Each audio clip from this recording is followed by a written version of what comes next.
What's up? This is Andy coming to you right before these Sunday games kick off. Now, why do I do that? Why do I tape this right before the Sunday games kick off? Because do you really want me to make a video while the games are going on or after? My mind is going to be elsewhere. It's like, when you go watch a horror movie. I know, I bring up horror movies a lot. Well, what do you want me to do? I watch them a lot, so I'm going to bring them up a lot. But even if you don't watch them a lot, if you've ever watched one, you know that weird feeling after a horror movie? Like you'll watch a horror movie and then it's like things that you're completely fine with 95% of the time are all of a sudden just get the random creak from the same pipe that's been creaking for years. Now you're like, oh, something in there. That's the kind of mood that I'm in just via sports while I'm watching and after. I'm in post-horror movie, post-red zone mood. And that's a weird calibration mood where you don't want to have to make a video because you're not thinking straight. Maybe you got screwed. Maybe you're even too happy to make another video. But regardless, enough about that nonsense. We got 2 games on Monday Night Football. I don't know what the hell this is, by the way. Remember opening week, it used to be 7 o'clock game, 10 o'clock game on the West Coast. Now we just have like a random week 2 and week 3 of a 7 o'clock and 8 o'clock game. Now my only guess is that they're testing something for the future to see if it works well. But regardless, we got 2 games. I kind of like that because the setup that I have a couple TVs around. It's easy to watch 2 at once, but maybe your average person just gets screwed. Anyway, one way you won't get screwed is if you take advantage of Caesars. Deposit $50, new user on the platform, you get $250. How does it work? Like a blackjack dealer. They deal you 50 one week, 50 the next, 50, $250, 5 straight weeks, as long as you're a new user on the platform. So we have 2 division matchups. When I looked at the spreads for Sunday, it's not like I saw a whole plethora of rats out there. Normally, there are a ton of them. We'll see which ones. I did think that, you're probably maybe watching the game as it's going on, but I thought the Patriots are definitely a rat. We'll see what happens. So then, but you give the Patriots only 3 points at home. Everybody, they saw the way Miami played, and then 0-1 New England after a pretty bad year. I feel like everyone's going to be on Miami. I would rather take the points with the Patriots. But we're not talking about Sunday night. We're talking about Monday night. The first is a matchup between the guy I like to call the loser, Derek Carr, who almost managed to lose last week, but I'll give him credit. He made that one good throw at the end, and that won them the game. And then on the first drive, he hit Jamaal Williams, and pretty much the last drive, he hit Jamaal Williams to hit our over 1.5 catches. And are we going to go back to that? Of course.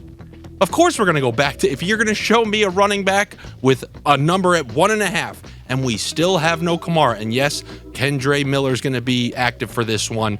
But still, I will say, I was shocked at the lack of times that he checked it down. His whole career, it's been one read, maybe a second, immediate check down. He actually was going through his progressions, I think maybe because he likes to lock on to Juwan Johnson. Wouldn't mind if you took the over 2.5 catches on him. But until he doesn't hit this for me over these first 3 weeks, the first 3 weeks, I'm taking Jamaal Williams over on receptions. We had to sweat that one out last week, and we won it. But the good news when you sweat out a bet is they didn't bump the number up because he barely hit it. So we're still getting him at 1.5. I'll take the over 1.5 catches for Jamaal Williams. Now, in that game, I know it's tempting. You think I don't know it's tempting to take New Orleans, who's supposed to win the division, against an extremely young quarterback, 0-1 team, Carolina? What are they doing? It's a pretty awful team. Who do they got out there at receiver and the skill positions? I understand that it's tempting to take New Orleans. I do not think it's the right bet to take New Orleans. It's at +3 right now, and what I'm going to say is if you wait, and for whatever reason, it just ticks to +3.5, then I will take Carolina. Yes, Carolina at +3.5. Home, primetime dog, division matchup. We took the Jets against Buffalo. We were rewarded despite Rodgers going out right away, first series. And you also don't underestimate Carr's ability to lose any game. He almost lost last game despite the fact that Tannehill threw like 2-3 interceptions, no touchdowns. That should have been an absolute beating. Don't underestimate Carr, Mr. 500 I used to call him. And then even when they changed the schedule to a 17-game season, I still project him going 8-1 all the time. But don't underestimate Derek Carr's ability to lose a game. He's a big loser, and I showed you guys that last year.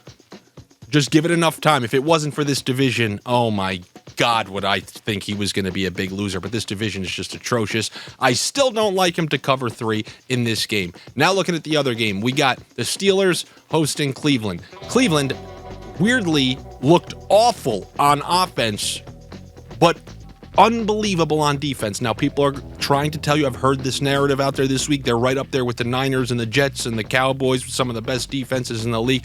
I don't necessarily think that's true, because Cincinnati did that same exact thing last year where they had 5 turnovers. It was an absolute nightmare week 1.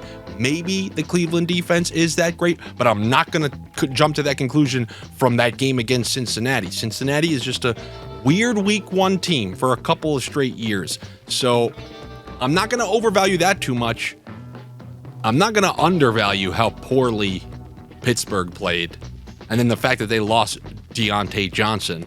However, home team, division matchup, these teams were projected around the same amount of wins before the year. I'm not going to let 1 week throw everything off for me. And Pittsburgh, they know they can't go 0-2 at home. You're probably going to get their best punch, and you're giving me a few points. Not only am I taking Pittsburgh to cover, I'm taking Pittsburgh to win outright.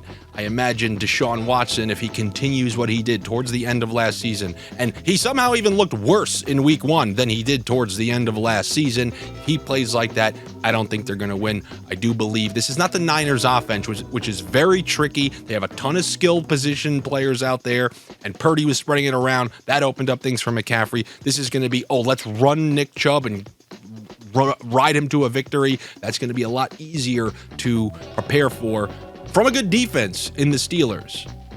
So I'm going to take Pittsburgh to actually win this game.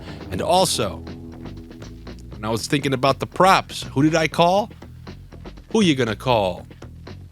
Shopper Premium when you're stuck for player props. And one of the great things about Odd Shopper Premium, and this is not just me saying this, sometimes you just miss something that as soon as you see it, you're like, what the hell is wrong with me? How did that not jump off the page at me? The over on receiving yards for Najee Harris. Why is this so enticing? Because there's no Deontay Johnson. Deontay Johnson runs all those short routes, first down routes, and with those shorter, with that shorter to intermediate area now way more open for targets, because we know Pickett is more of like a downfield threat, and his route tree usually takes him further down the field between Freiermuth and Warren and Najee Harris. But when looking at these totals, we've seen Najee Harris catch balls before, and I'm going to take him to go over his receiving yards courtesy of Odd Shopper Premium, which you should definitely check out. And I know they got a huge discount on it, early season discounts, like 50, 60, might be 70% off. So that is what I got for you on this Monday, and that could be a couple of rats out there, a couple of home dogs, a couple of division matchups. We'll see how it goes. Hopefully Sunday went well, and I will check in with you guys before Thursday Night Football. Good luck.